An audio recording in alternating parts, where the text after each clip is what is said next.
കഴിഞ്ഞ ദിവസം India today ഒരു സർവേ റിപ്പോർട്ട് പുറത്തിറക്കിയിരുന്നു.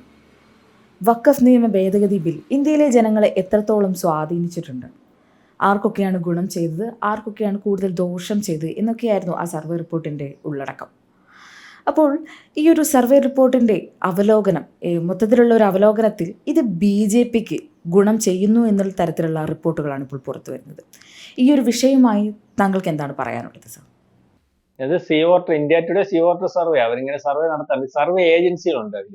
അപ്പൊ അതിനകത്ത് പ്രധാനപ്പെട്ട അല്ലെങ്കിൽ വിശ്വസനീയമായ ഓരോ വിഷയത്തിനകത്തും ഇപ്പം നിലവിലെ സംഭവം എന്താണെന്ന് പറഞ്ഞ് സർവേ നടത്തുന്ന ഏജൻസികൾക്ക് അത് പ്രധാനപ്പെട്ട ഒരു ഏജൻസിയാണ് India today C voter survey. അവരുടെ സർവേ എന്ന് പറഞ്ഞാൽ ഇപ്പം ഇന്ത്യ മൊത്തം ചർച്ചയായിക്കൊണ്ടിരിക്കുന്ന ഒരു വിഷയമാണല്ലോ വഖഫ് നിയമ ഭേദഗതി. അതായത് ഇത് പല ചർച്ച വരുന്നുണ്ടല്ലോ, മുസ്ലിങ്ങളുടെ സ്വത്ത് പിടിച്ചു പറിക്കുന്നു, ഇനി അങ്ങനെ വഖഫ് ചെയ്യും, അത് വലിയ പ്രശ്നമാണ്, രാഷ്ട്രീയ ലാഭം ഉണ്ടാക്കുന്നതിന് വേണ്ടി കോൺഗ്രസ് ശ്രമിക്കുന്നു, അല്ലെങ്കിൽ പ്രതിപക്ഷ പാർട്ടികൾ ശ്രമിക്കുന്നു, BJP പറയുന്നു അങ്ങനെയൊന്നുമല്ല, ഇനി നടത്തുന്ന വഖഫാണ് ഏറ്റവും വലിയ വഖഫ്, മുസ്ലിങ്ങൾക്ക് യഥാർത്ഥ മുസ്ലിങ്ങൾക്ക് വഖഫ് ചെയ്യാൻ സാധിക്കും, പാവം പിടിച്ചവന്റെ വസ്തു നഷ്ടപ്പെടാത്തൊരവസ്ഥയുണ്ടാകും, അല്ലെങ്കിൽ ജനാധിപത്യ മര്യാദയ്ക്കകത്ത് നിന്നുകൊണ്ട് ഇനി എല്ലാവർക്കും ഒരുപോലെ ഈ നിയമത്തിനകത്തു നിന്ന് ആരുടെയും വസ്തു പിടിച്ചു പറിക്കാൻ പറ്റാത്ത ഒരു അവസ്ഥയുണ്ട്. അതൊക്കെ പറഞ്ഞ് തർക്കം നടക്കുമ്പോഴാണ് ഈ വഖഫ് എന്ന് പറയുന്ന നിയമ ഭേദഗതി ഇന്ത്യയിലുടനീളമുള്ള ജനങ്ങളെ എങ്ങനെ ബാധിക്കുന്നു, അല്ലെങ്കിൽ ജനങ്ങളുടെ അഭിപ്രായം എത്രത്തോളം ഉണ്ട്, അത് ഏത് പാർട്ടിക്ക് ഗുണം ചെയ്യും എന്നുള്ള രീതിയിലേക്കാണ് അവരിങ്ങനെ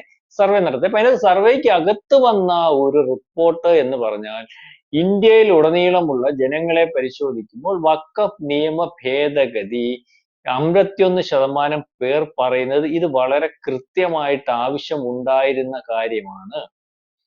അതായത് ഈ ഭേദഗതി, നേരത്തെ ഉണ്ടായിരുന്ന ഭേദഗതി എന്ന് പറഞ്ഞാൽ അത് ഈ പറയുന്ന പലരുടെയും ആശങ്ക ഉളവാക്കുന്നതും ആ നിയമത്തിനകത്ത് ചില പ്രത്യേക വകുപ്പുകൾ, സെക്ഷൻ 40 എന്ന് പറയുന്ന വകുപ്പൊക്കെ എന്ന് പറഞ്ഞാൽ അവർക്ക് അല്ലെങ്കിൽ ആവശ്യമില്ലാത്ത അധികാരങ്ങൾ കൊടുക്കുന്ന, അല്ലെങ്കിൽ മറ്റാൾക്കാരുടെ സ്വന്തത്തെ പിടിച്ചു പറിക്കാൻ സാധിക്കുന്ന രീതിയിലേക്ക് പോകുന്നതായിരുന്നു.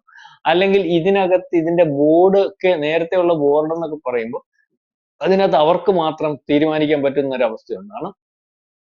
വഖഫ് ചെയ്യുന്നത് മുസ്ലിങ്ങൾക്ക് അപ്പുറമുള്ളവർക്കും ചെയ്യാമെന്നൊരു വ്യവസ്ഥ കിടക്കുമ്പോൾ ആ വ്യവസ്ഥയ്ക്കകത്ത് നിന്നുകൊണ്ടാണല്ലോ ആയിരക്കൊള്ളത്തിനപ്പുറം നിൽക്കുന്ന വസ്തു വേറെ ആ ജാതിക്കാരുടെ പോലും ആ വഖഫ് ഫണ്ട് ചെയ്താന്ന് പറഞ്ഞ് പിടിച്ചു പറിക്കൊണ്ടിരിക്കും. അപ്പൊ മുസ്ലിങ്ങളുടെ അകത്തുനിന്ന് വെളിയിൽ വരിക, ക്രിസ്ത്യാനിയുടെ വസ്തുവും ഹിന്ദുവിന്റെ വസ്തുവും ഒക്കെ മേടിക്കുമ്പോൾ ആ കമ്മിറ്റിക്കകത്ത് മുസ്ലിം പുറത്താളില്ലെങ്കിൽ എങ്ങനെ അത് ആരുടെ വസ്തുവാണെന്ന് തിരിച്ചറിയാൻ പറ്റും?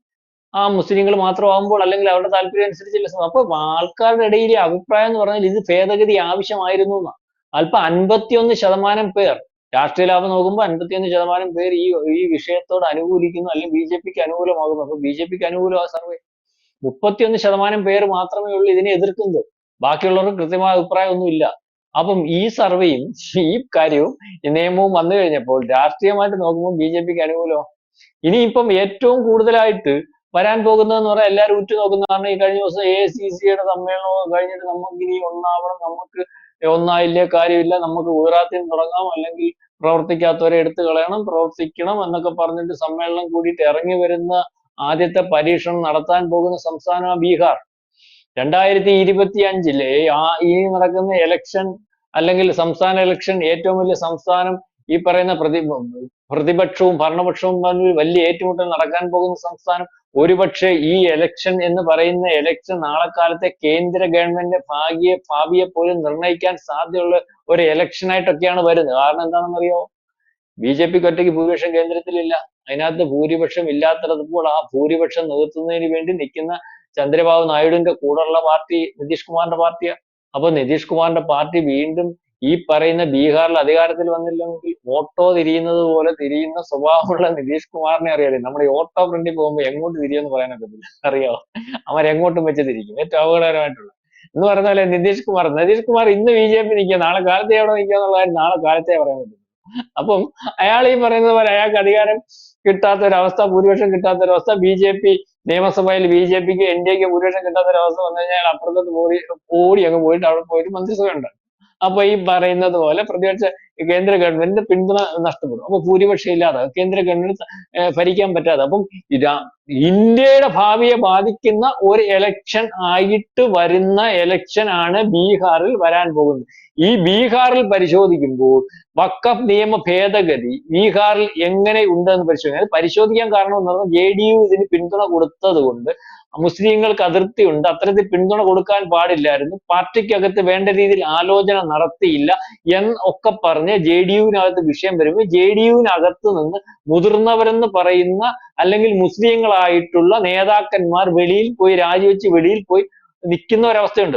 അപ്പൊ അതിനകത്ത് അത് വലിയ പ്രശ്നമാകുമോ? അപ്പൊ മുസ്ലിങ്ങളുടെ വോട്ട് അതിനകത്ത് ഈ JDU-വിനോ NDA-ക്കോ കിട്ടിയിട്ടില്ല, അതിനകത്ത് കുഴപ്പമൊന്നും വരത്തില്ലെന്ന് രണ്ട് രീതിയിലുള്ള അഭിപ്രായം പാർട്ടിക്കകത്ത് നിൽക്കുമ്പോഴാണ് ഈ രീതിയിലുള്ള ഒരു സർവേ അവിടെ നടക്കുന്നത്. അപ്പൊ ആ സർവേക്കകത്ത് ബീഹാറിൽ നിന്നുള്ള വരുന്ന റിസൾട്ട് എന്താണെന്ന് ചോദിച്ചാൽ 41% ആൾക്കാര് ഇത് BJP-ക്ക് യാതൊരു പ്രശ്നം ഉണ്ടാകത്തില്ല, ഗുണമേ ചെയ്യത്തുള്ളൂ എന്നാണ് പറഞ്ഞേക്കുന്നത്. ബീഹാറിൽ 16% ആൾക്കാർ മാത്രമേ കോൺഗ്രസ് നേട്ടമുണ്ടാകുമെന്ന് പറയത്തുള്ളൂ. അപ്പൊ ഈ ഒരു അന്തരം ഒന്ന് ആലോചിച്ച് നോക്കി.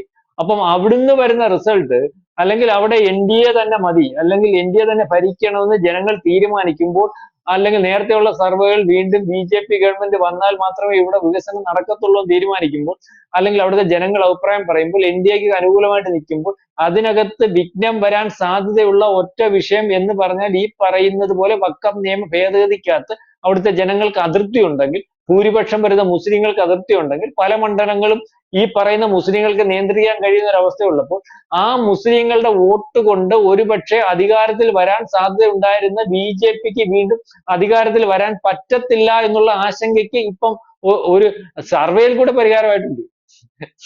സർവേക്കകത്ത് റിസൾട്ട് പരിശോധിക്കുമ്പോൾ ഇന്ത്യയിലുടനീളം BJP ഗുണം, ഈ പറയുന്ന ഏറ്റവും അടുത്ത ദിവസങ്ങൾ ഇലക്ഷൻ വരാൻ പോകുന്ന ബീഹാറിൽ ഗുണം, ഗുണം. അപ്പൊ മൊത്തത്തിൽ ഗുണമാ. ഇനി റിസൾട്ട് വരുമ്പോഴേ എന്റെ അറിയത്തുള്ളൂ. ഈ സർവേകൾ എന്ന് പറഞ്ഞാൽ സർവേ ബീഹാറിലൊക്കെ എന്ന് പറഞ്ഞാൽ സർവേക്ക് വിരുദ്ധമായിട്ട് റിസൾട്ട് വന്നിട്ടുള്ള സംസ്ഥാനമാണ്. നമ്മൾ പരിശോധിക്കും റിസൾട്ടുകൾ വരുന്നതിനകത്ത് ബീഹാറിൽ അങ്ങനെ വന്നിട്ടുണ്ട്. അത് കഴിഞ്ഞിട്ട് ഇപ്പം ഈ പറയുന്ന പോലെ ഹരിയാനയിലല്ലേ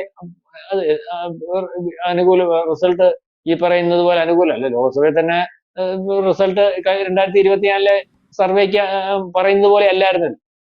ഈ ഹരിയാന തെരഞ്ഞെടുപ്പിൽ കോൺഗ്രസ് അധികാരത്തിൽ വന്നു പറഞ്ഞ് BJP വീണ്ടും അധികാരത്തിൽ വന്നില്ലേ. അപ്പൊ സർവേകളൊക്കെ എപ്പോഴും ഒരുപോലെ ആവണമെന്നില്ല.